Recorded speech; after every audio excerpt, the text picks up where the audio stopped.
Machiegni nyakora moyo jwange chenro makawuono mar ohala gi mwandu. Ma en chenro mamedo koloni yore mopogore opogore kendo mi riekni kaka inyalo chako ohala kendo tae e yo makare. Adhi bedo kata e chenro ni nyinga Cleophas Oluoch.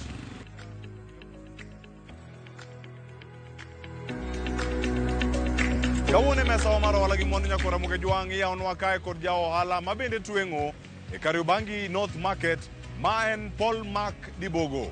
Kawuono oleronwa sigande kotenore kod tweng'o mare mag sude kod lewni moko manyadhi mabende obedo kar kae ka omiyowa kaka nochako kendo kaka otae e yo makare. En ang'o makete tich machalo kamae?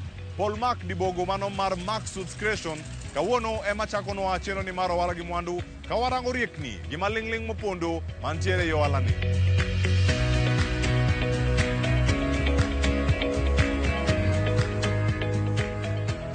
An iluonga ni Paul Mark Dibogo. Adili kod lewni mitwang'o, ok lewni ma ready made mitwang'o.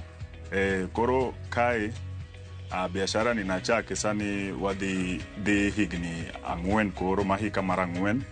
To nachake bang'e kana oki campus, that is KU. To kana tieko course mara mar education, maths, physics. To na aneno ka na decide ni mondo adonji tich mar tweng'o nikech na neno ka rito mondo mi okawa kaka japuonj ne dhi kawo time to chien kuma ai bet ok ber ahinya. Koro kana achako tijni to nachake kapodi ayot arep, nachake mana ka amanyo clients to kayudo tich tabiro to arango fundi moro to tweng'o na to alafu aringo tatero ne client. Koro bang'e kanyo kaka ne tich medo bedo maber taneno ka en gima koro nyalo miya mondo a expand maber. Ta decide ni koro apuonjra tijni full time mondo koro ang'eye maber. Koro kana sepuonjra bang'eye maber tamedo tiyo. To kaka medo tich tayudo ka koro tich biro mang'eny ma koro ok anyal timo ng'ato achiel. Koro bang' kanye ma koro naamua ni mondo akam up gi team tamed timo marketing maber mondo mi adhi mbele gi tijni yo makare. Koro kama nega ka sebedo ka move sani higni 4 to tijni osebedo ka watime kendo wadhi kode maber. Okana gi clients mana mabiro ka wuotho kae. An Nyasaye ogwedha, an gi clients ma a kuonde maboyo boyo. Arich gi through online social media. Koro yudo na an gi clients Nairobi ka, an gi clients koa Kisumu, an gi clients Mombasa, an gi clients Kakamega, kata mana eastern part of Kenya, central part of Kenya. Ayudo clients mo mabocho. Itulu ma higni 4 anyalo wacho tijni osemiya mor mang'eny nikech number 1 anyalo wacho no ok regret no bedo kata kana dhi e campus ni tich gi course mana somo no katime. Nikech osekonya yore mang'eny kokalo kuom tijni en emo pidha Nairobi ka.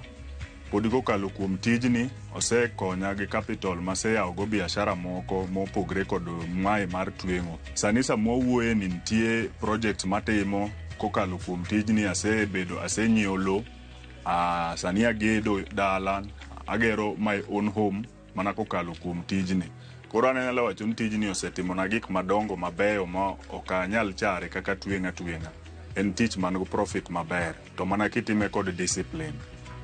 Gima anyalo wacho ni kane dachak chon koro sani an mabor en ni kane bed ni ang'eyo chon ni tijni nede nyalo tera kaka ng'wech maseringoni.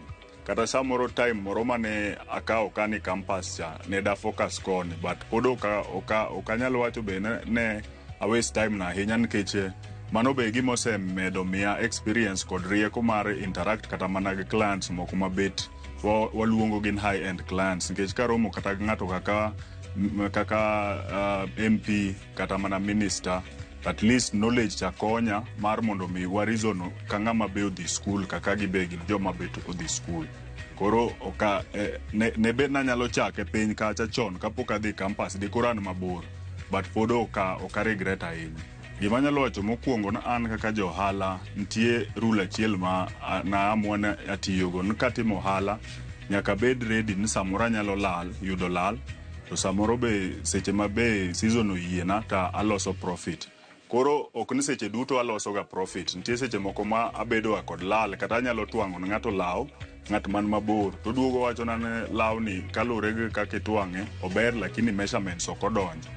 Ok akawe ga negative. Ayiega kaka gino biro ta adhi adoki ofuka machaka nyiewo material manyien makao pesa ma anyiewo matwang' lawno manyien makenda chaka parcel ni client machop mawatiekre client maber but an koka kora to sechego ang'eyo ni okaloso profit but gima ajiwraga go mawachoga ni kata kobedo ni okaloso profit but konchiel aloso nying mar tich nikech kata kobedo ni kuom client no okaloso profit lakini kokalo gi tich maduoga nuoyo matiyo maber modhino tijno dhi medo lando na tich mondo mi kendo kokalo kuom client no ayud tije moko mang'eny koro seche duto ken gana loso ga profit nitie seche mwaloso ga mwabedo kod lal kata mana kokalo dwe manye kane wachako dwe ni nyocha wan gutungni moko kae manyocho chuna madonji ofuka extra matiyo gi pesa moko mane okapango tiyo go mondo mi ageng' gik mane timrego to kokalo kuom mano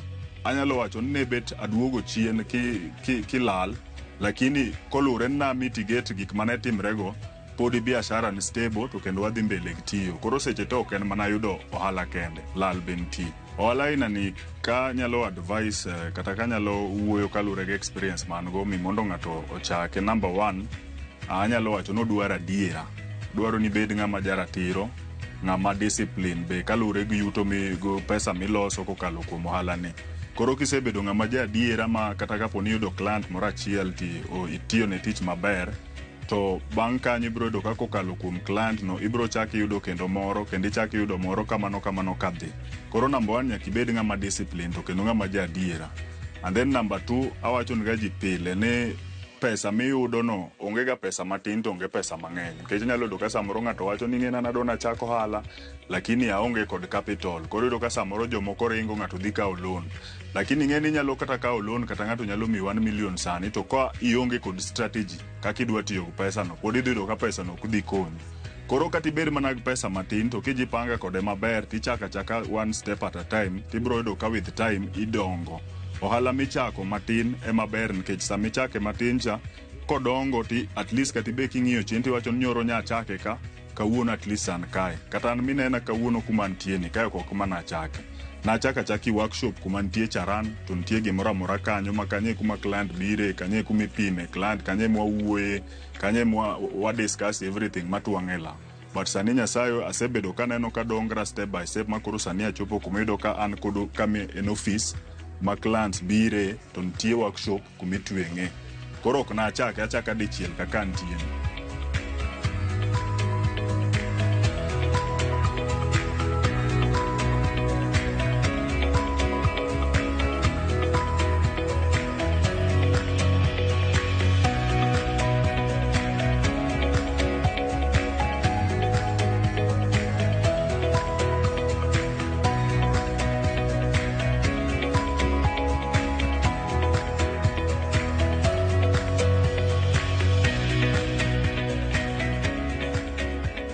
social media kaka mokwongo mana achako go ne en WhatsApp status mane ma awachoga kata pile en mane mother social media mana achako go ka loso na kata client moro law ta post ta keep on posting pile abedo consistent koro kokalo kuom mano ni don ka post ido kantie jomoko maneno to kano neno to screenshot to kano koro don chiemo ripo ka client moro achiel kata mana ng'at moro mosega bedo kaneno status magi oro ni picha moro mani post ga chon mabe kata samo wino sega wil lawni inyalo loso nag pesa di ineno to bang' kanyo yudo ka gino dhi to bedo biashara moro maber miduogi wachni kara gima timo ganio anyalo ga neno ni jing'iye ga ng'iya to kale kara nitie jomoko makane ga e memory or kata nyalo don tie ng'at moro ma en owuon oko bitwengo iri lakini ka en kata ka moro mowinjo ka jigomba ka nitie ng'at moro ma inyalo ng'e fundi moro manyalo twengo tibiro do ka ng'at mosega bedo ka neno status ga pile ni odhi orifa onyisa nitie ng'at moro mang'eyo matwengo ga manene ga ko post gik moko pile koro aparo no nyalo don koro biro do ka ng'ato biro contacta to wacho na ni nadi kanyo omiya namba ni kod ng'ane to wacho na ni idil ga gleo ni mitwango inyalo konya mondo itweng koro through kanyo yudo ka gino sebedo ka konya another platform moro mabe kendo naduoga yudo ne konya en TikTok gimomiyo nadonje TikTok na yudo ni samoro client ogocho na to nyisa ebu orna samples mag tije miseoro tan mostly akawo ga short videos mag 30 seconds koro you can imagine kidwa oro ni client kata mana 5 videos mag 30 seconds i WhatsApp mare. Koro nayudo ka bet tek matin momiyo ayawo WhatsApp, ayawo TikTok account makanye ma postie tijega. Koro sama klando nyisane agombo nikech nitie jomoko moko ni gidwaro ni gimioro ne motwang'o. Odwano nen be isega bedo consistent kitweng'o. Koro ka ng'ato in such a situation atimo gan ka klando nyisana nyise tijega taoro ne link mara mar TikTok cha. Tanyise ni just go through it ine kaka tiyoga, then through kanyo odhi bedo kod confidence karang'ani tiyoga tijni adiera, then through kanyo koro yudo ka watimo biashara. To adwano mondo ajiw ng'ato magombo timo ohala sana kata mana rowere ma odendre kaka Gen Z ne samoro nyalo bedo ni itieko mbalariany kata itieko course mari kata itieko school or gimora or preparation mora mane timo tigombo chako ohala. Number 1 gima dwa wacho ni ohala ok en gima tek, ohala en gima yot.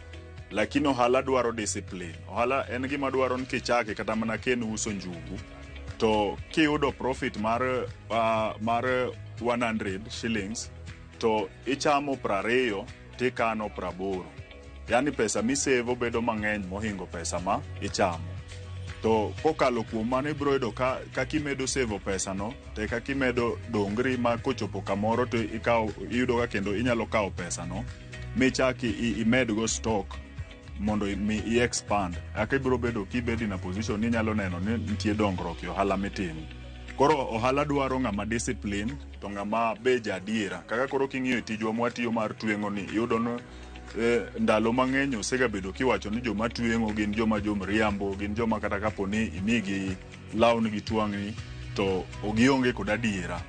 But kibedo ng'ama nigi discipline, ng'ama wacho adiera, mane gima ohala dwaro. Nikech kata kiyudo clients moko mabet madongo iyudo ka gin joma odich ma gionge gi time mag timo follow up ni kosemi tich to pod odwa lure kodi ni isetieko tich, ni isechako. Koro odwaro discipline kisewinjri ng'ato na bro supply kata mana mwandu fulani tibedo ng'ama kakiuwache mutieke no kaka utime. To kitimo kamano tibiro do kantie dongro. Okay, mokuongo namba na mar simu en 0710 32 37 20.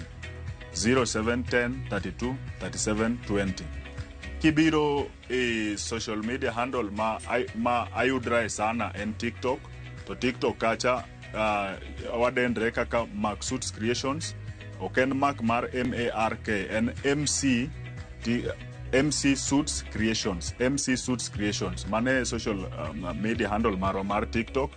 Wayudre podi Facebook kaka Mark Suits Creations. Wan bende Instagram kaka Mark Suits. Koro mage social media handles magwa mwayudre.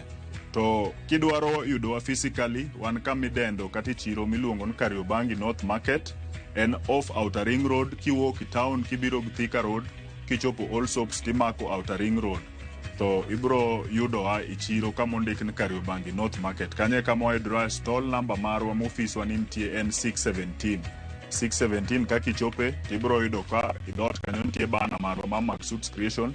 Wanie duka maberie moloyo molos maber sana e chiro kae. Kech wan joluo mohero gik nyadhi to watiyo tich be maler makata kodhi woko kuchande to lando wa maber.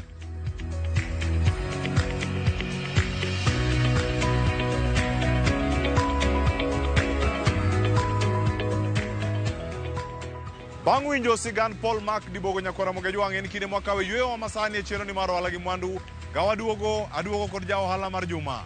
Kik idhi mabor.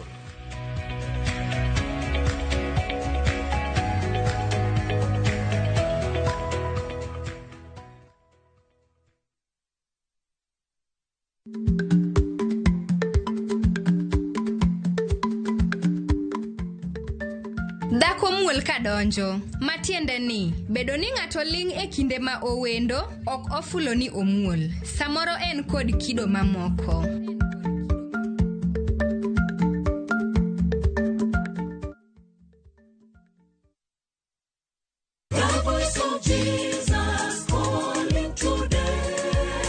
Wabed jomaler e ngimawa, ka warito ler mar pachwa, timbewa kod winjruok gi Nyasaye. You can see, you can paint. Kawadhialo dwe mar Pathfinders, waiko ni nyasi makende sabato ka sabato. Oh, we are the Pathfinders strong. Kokalo kuom wende mamit kod wach maler kendo maber mar Nyasaye kwa kuom jokwath mowal. Waduto walu Ruoth Nyasaye gi chunywa duto. Let us follow him with all our heart. Injili ngima, sabato ka sabato, sari okinyi, kik bai. Let's all sing and march.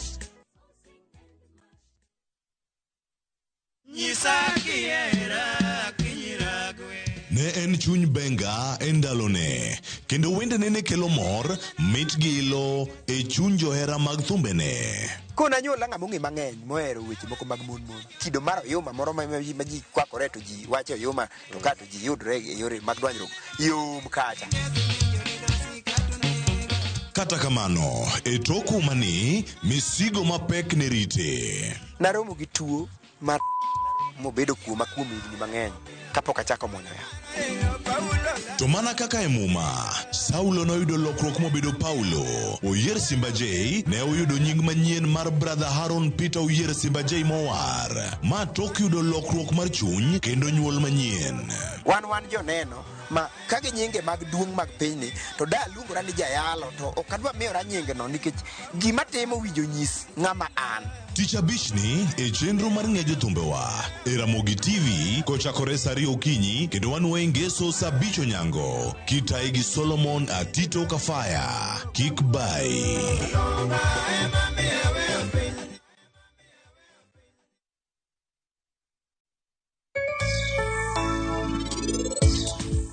Ingeni in kane wacha diye. Ng'at ma in ni nene arusno ne en Rajiv. Nikech gari ni en mar Monty. Tingeni seche duto Rajiv ema tiyoga kode.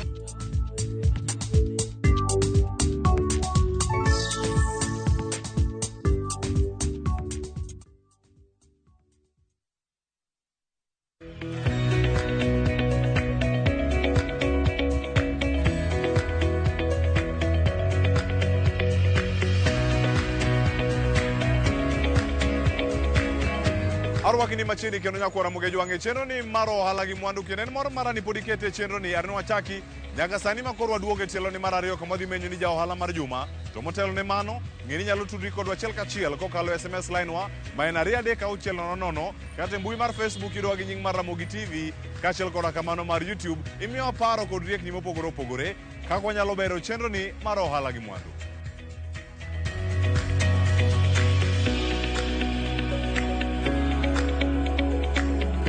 Kawuono kawarango ja ohala mar juma nyakora moge jwang wantiere ka kod Martin Odhiambo Magwanga ma bende uso e chiro mano ma Kariobangi North Market. Kawuono omiyo malingling mantiere e ohala mano mar twango kombe mago mitiyo godo e apiko.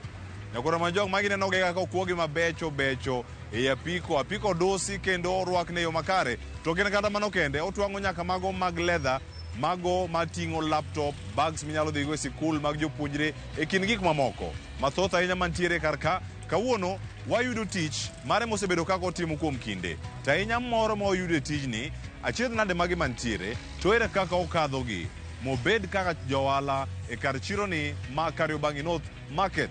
Kawuono wayudo thuolo mar bet kode to siso mare mar timo ohala okete Martin Odhiambo Magwanga kaka ja ohala wa mar juma.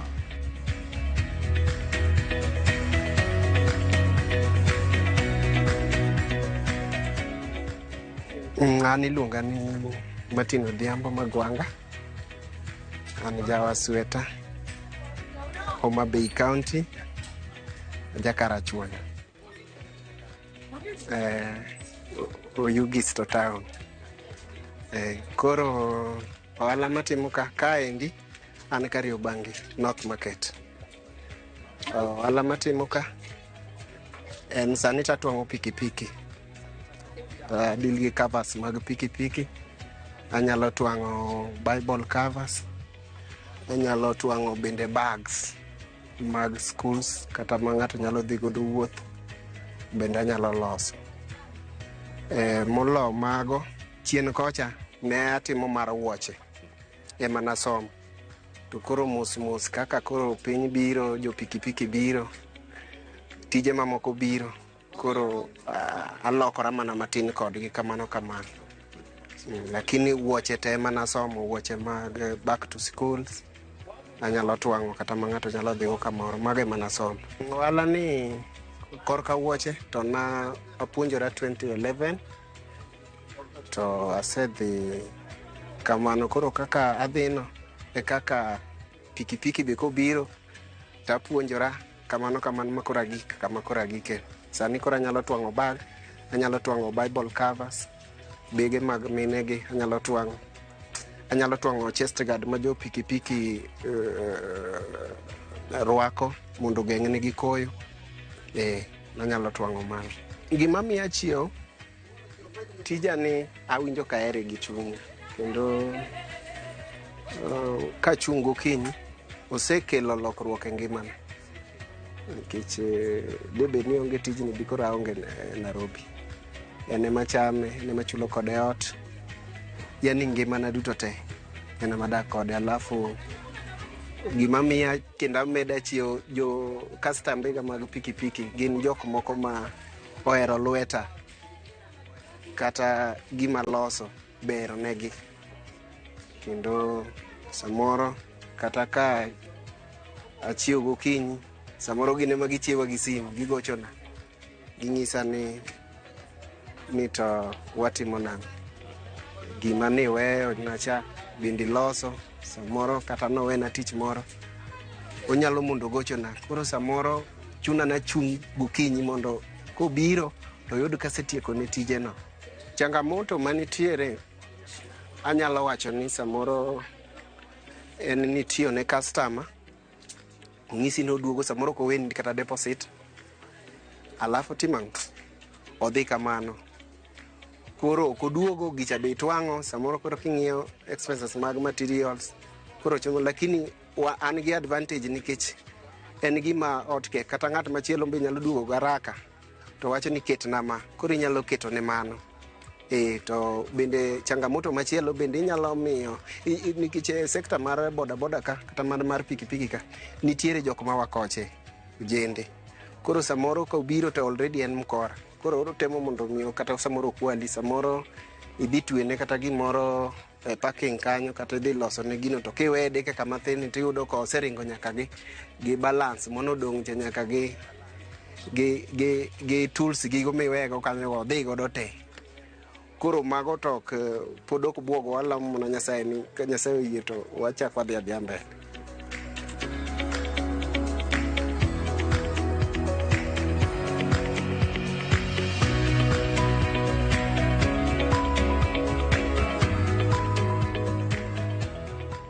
Mokwongo nyaka ielewa customer, alafu iwacho ni funde jomriambo, to kidwa bedo maber nyaka item mondo ibed jadier.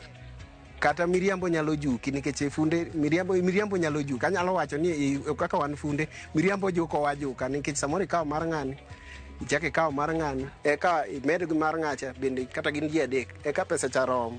Koro ka ang gibiro draw ka gika pok itieko to wang' noketi ibed jamibadhi. Koro anyalo wacho ni mibadhi kanyo kata ginene ma wantiere godo juko wajuka, lakini wambe watemo mondo watimang wakony customer. Koro samoro kata customer biro, koro nitiere ojanja mang'eny minyalo tiyo godo, to nyaka ielewa customer nikech nitie jok ma duondgi richo ma bende iwacho ni jok ma duondgi ong'ol. En already biro kaka to yiyo sawan, en ng'at manyalo goyi, en ng'at ma idwaro ni duokne pesa cha. Koro nitiere kaka imbi nyaka ibed ng'at moro ma jambola. Customer nyalo biro ka iye wang', lakini kako neni ikuong iluongo ne mana soda, niero keleu imadho mane. Koro kiserike nikech iwacho ni chiemo no be nitie kaka gine, kiserike gi soda cha to madho kanyo, seche momadho no titieko ne gire cha chap winjo. Koro kone ka gima in jaricha ahinya nikech isedhi loye, yani chalo ng'amo goye gi guok, iwacho kamano gi dholuo. Koro iwuonde matin kanyo to seche go titieko ne gire no mondo kinyo chako duog kendo. Koro kata koduogo to kata koro weche bedo matek to obiro duga kanyo nikech kanyo no oserwake maber. Lakini samoro to nyalo bedo matek ma samoro yud kichwanyori gi customer, lakini ng'iyo ni to customer midwa chwanyori godo ne ochal nade, to ere kaka idil gi customer. Koro nyaka ibed jambola anyalo wacho ni gira ni pok atere mabor ahinya, kata mana e Facebook, kata mana e Twitter, kata mana e TikTok, kata mana kuonde mamoko, kata mana awachni kaka WhatsApp gini go ok adhilgo ahinya. Kasto timbe nga ayudo kaloso ne ng'ato gimoro, kata job card pok atemo mondo alosi, lakini kaloso ne ng'ato gimoro to kodhi godo to ng'at moneno penjo ni to molosi ni godo kanyo, molose majaberno. Koro kamano e kaka ayudo customer. Koro yudo ka ng'ato omiyo ng'ato namba, ng'ato omiyo ng'ato namba, ng'ato kamano omiyo ng'ato. Makata mana nyaka sani nitiere orders mwayudo ma samoro dhi nyaka Ethiopia, moko dhi nyaka Moyale, to gin mana kuom tich ma samoro watiyo maler. Kata kiloso ne ng'ato gimoro achiel, to gimoro achiel no kodhi to dhi mako wang' joma moko. Kata kochung' gi pikipiki ne no e stage kanyo, ti iloso ne kaba, to pikipiki no opogore gi pikipiki e stage kanyo te. Koro ibiro penje ni to in mari nini twang'o kanyo, alafu quality itiyo ne gi quality motegno. Imanyo quality motegno itiyo ne godo. Koro kata ka obudho to obiro duogo mana kanyo, nikech ang'o, itiyo ne gi gima ber. Koro ji penje ni to min mari no twang' man mek waseti, to mari no to ne twang'o kanyo, na twang'o kama. Koro kusechiwo namba ni, koro iyudo mana ka koro ji gamore kamano. Koro mostly kamano kaka watiyo. Anyalo wacho kuom ng'at madwaro mondo ng'e tijni, kata ng'at madwaro ni mondo chak tijni, en keto chuny, alafu odwaro lamo mang'eny, nikech sami isebedo fundi wang'i rom gi kido mopogore ma wang' no chun ni nyaka tim ang'o. Alafu nyaka ibed ng'at mohero tich, nikech sani adier tije mag ofis tin. Koro nyaka ibed ng'at mohero, kidwa somo jua kali to nyaka ibed ng'at mohero jua kali, to tijni imake gi lweti ariyo, nikech onyalo kelo lokruok e ngimani. Koro kata ka idwa ni mondo ipuonjri tich, ibiro, antiere kae Kariobangi North Market, ibiro abira, to kisebiro to abiro puonji gik matimo, abiro puonji te. An gik matimo puonjo ng'ato te, kendo puonjono sana matimore na mabere kabisa, nikech aseneno ka puonjo jomoko gimbe lwetgi ler kaka lweta ler. Koro puonjno ema winjo katimore na, nikech an make sure na amiye thuolo. Ng'ama japuonjre nyaka imi thuolo maber, kendo nyaka ng'iye ni to otimang'o to timang'o.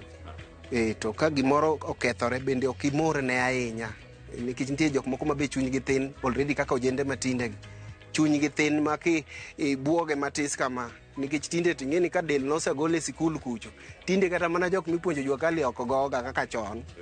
Tweng'o ing'eni ni inyalo chwadi gi rul ma kamoro gwenyi matin, to tinde kata jok mikele koso gibiro ka giseng'e pesa kendo giriek kendo ging'e rights magi, magitemo ni dwa goye niwe kong'e gimoro kaka jua kalis machon kaka nipuonjo, iyudo ko gino oseweyo modhi dok dala, kata odhi oling kamoro, kata odhi ogore gimoro machielo.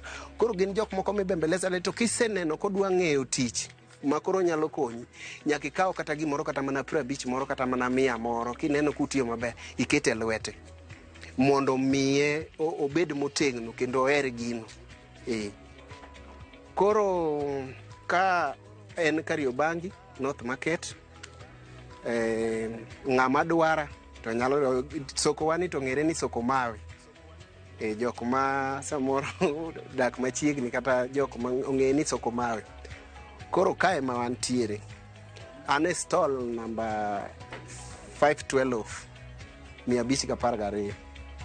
Kae matiye gimoro amora, obed ng'at madwaro kata mana Bible cover, obed pikipiki, obed bag mag schools, obed wuoche back to school, ng'ato nyalo yudo ira ka.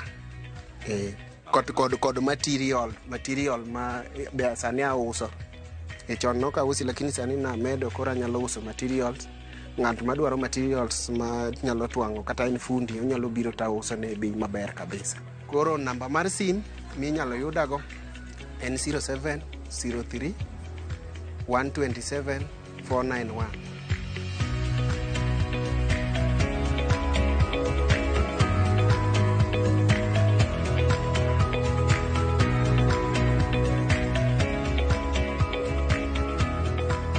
Nyakwara Mungejwang sigana ka sigana mawakelo ni cheno ni maro wala gi Mwandu miri ek nyika nyalo chako gi kendo tayo gi yo makare. Maringi okawno warango sigeni ariyo kendo ngeno mara ni bedo kod odiochieng' makare mano bende ka wakelo ni cheno ni maro wala gi Mwandu. Turiko da kendo juma manyien wadhi bedo ka omenyo ni weli mamoko wa miri ek nyika nyalo chako gi kendo tayo gi yo makare. Orit masani nyinga Cleophas Oluoch.